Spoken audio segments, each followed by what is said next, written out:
Are you tired of feeling like an old Model A that's been sitting in the garage for 25 years? Try to start this thing and there's just no energy to get it going.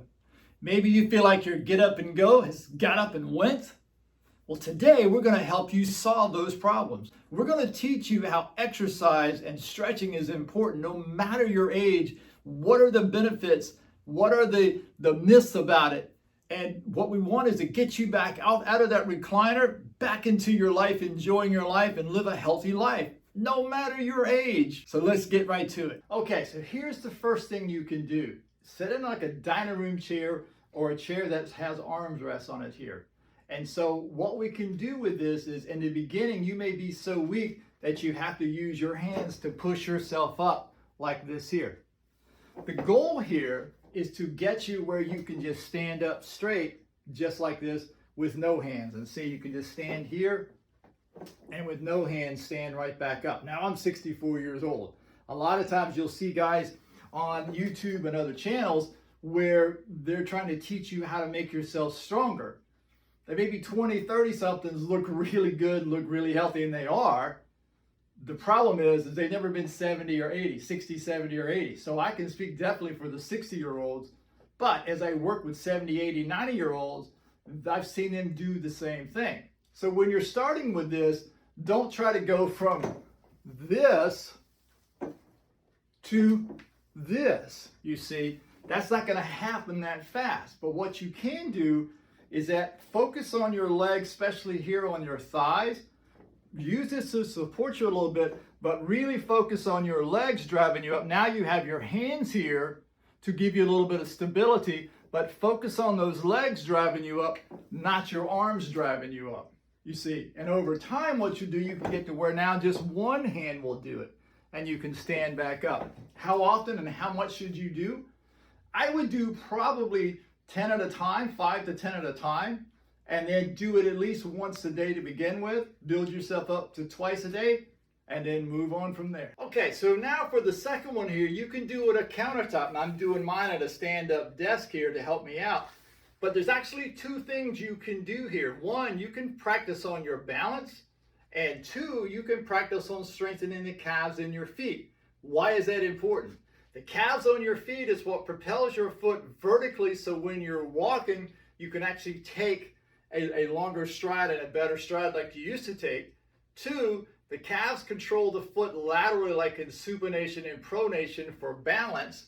And three, the calves is the beginning of when you rotate your body. So especially when you bend down to pick up something, your calf muscles is where the rotation starts. We kind of think of rotation starting in the hips, but it actually starts in the calf area. For those of you who are golfers, I'm going to do one in the future on golf that will actually show you how the calves play a magnificent role in the back pain most golfers have, but that's for another time. Today we're focusing on simplistic stuffs, okay? So when you're at your countertop, you can hold on to the countertop here for balance. Now, I want you to watch my feet, and all I'm doing is I am coming up on my toes as high as I can. Hold for, up to a count of 5.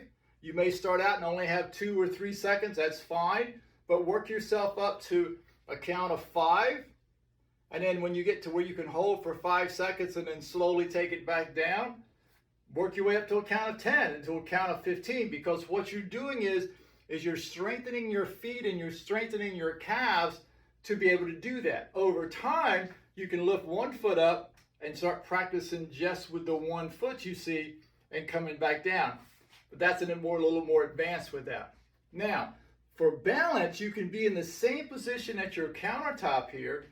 You can stand on the one foot here and just turn loose and see how long you can balance. You see, if you feel like you're going to fall, just grab the countertop. And then when you do this, you want to stand, see how long you can do that, and you can just go from there. And you can see as you're holding this, it gets longer and longer. That's going to build muscles in your feet for balance. The reason why you don't have balance in most cases is not because of your age, it's because of weakness in the muscles that you can do that. These are two things you can do every day, several times a day. Anytime you're in your kitchen or a bathroom and you're near the counter, practice coming up. Don't do this in the middle of the floor though. Make sure you have something you can hold on to, okay? Let's go on to the third one. Now, for the third thing is to lift something with your arms. Now, I know a lot of you, when it comes to lifting things with your arms, your shoulders become a little tight.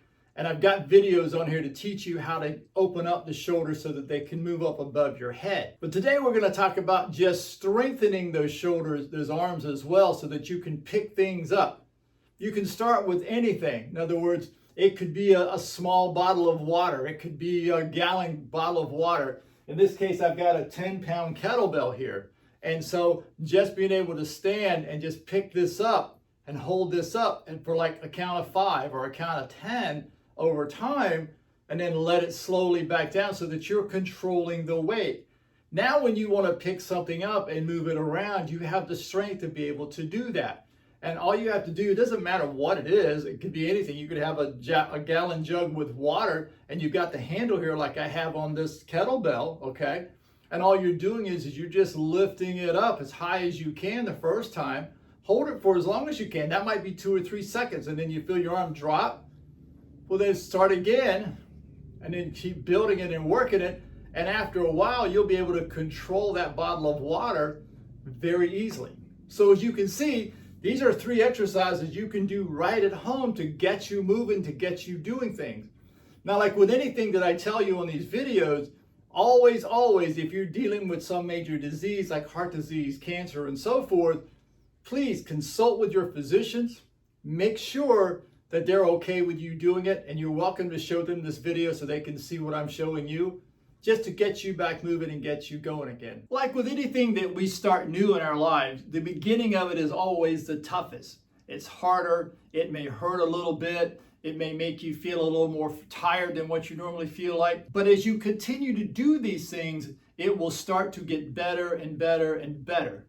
And the thing is that as you are starting and beginning these exercises to build your strength and to get you moving again, there are little things that you can do that can start to allow you to soften the blow some. And so those are things like when you do the calf raises, for instance, make sure you follow up in that day by doing the calf stretches. And again, if you go to my calf stretch video about plantar fasciitis and so forth, you can see those videos. When you're working with your quads here on the front of your thighs, you can go to any of my videos about low back pain, and you'll have videos in there of how to do that calf stretch properly laying on your side. You can do that in your bed, and you can take that back out so that they're not sore as well. And then when you get to the shoulders, I have stretches on the shoulders that you can see. I have several videos on shoulder pain and so forth that you can see how to open up your shoulders. There's some simple things you can do. For instance, the shoulder. Practice every day. Just lifting your arm out as far as you can, but don't force it, you see.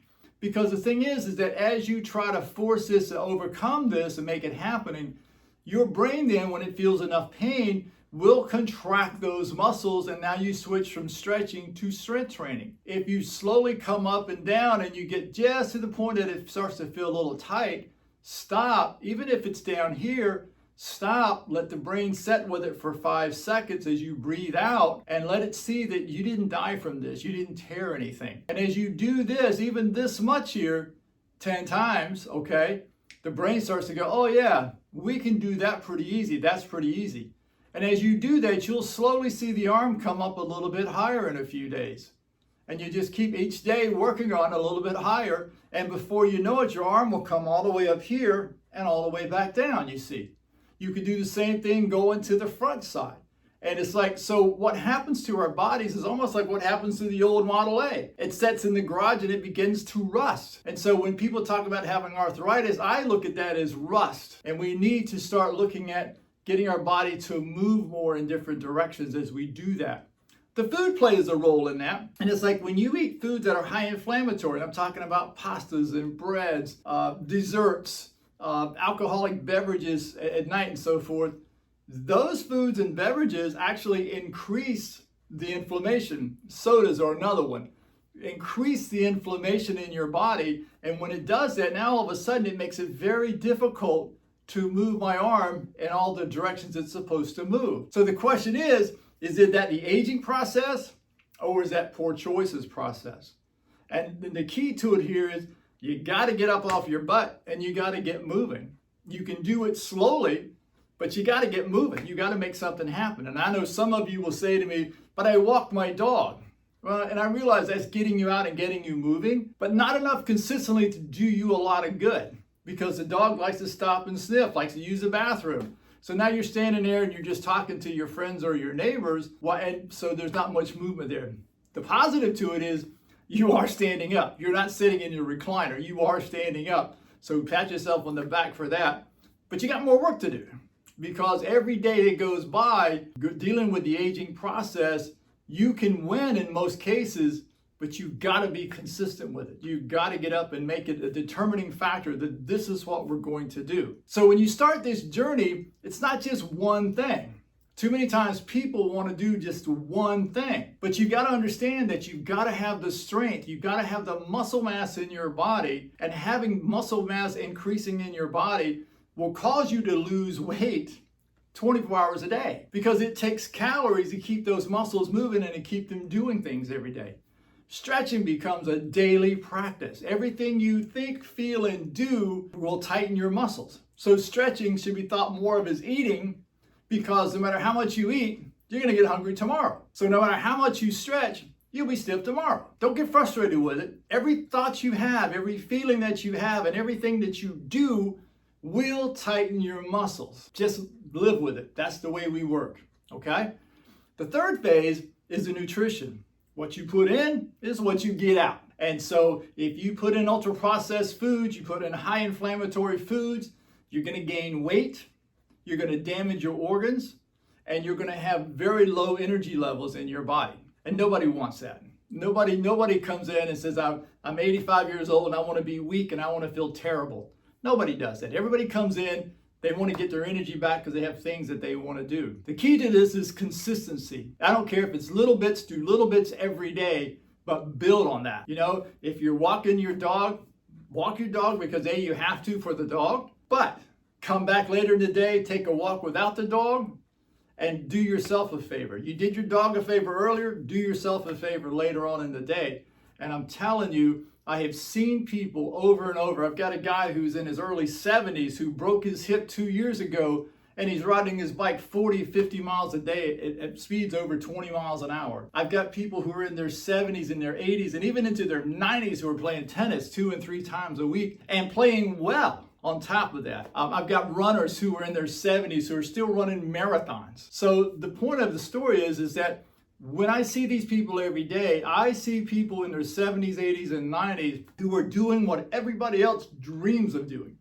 And they just say, well, maybe they're lucky. No, they're not. There's many commonalities between all of these people and how they do things. A, they're consistent every day. B, they're eating a healthy diet every day. They understand what that is. They're not consuming a lot of grains. They're not consuming a lot of high inflammatory foods.